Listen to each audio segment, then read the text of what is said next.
chui chuồng. Ra vô hoài, lại ra tiếp, lại ra tiếp. Ở đây, ở đây, ở đây.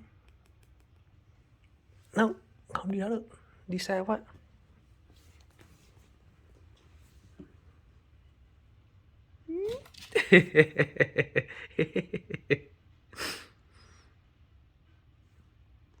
Ra nữa không? Ra nữa không? Nhéo đuôi. Ở đây, ở đây. Hế. Hế.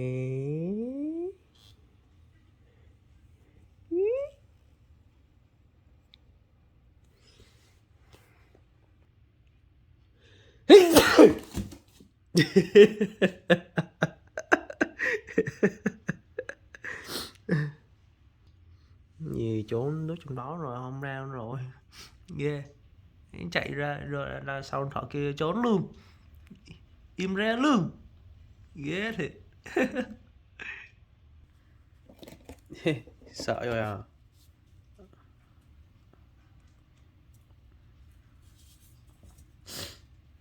Con cá này cũng dễ quậy lắm đây.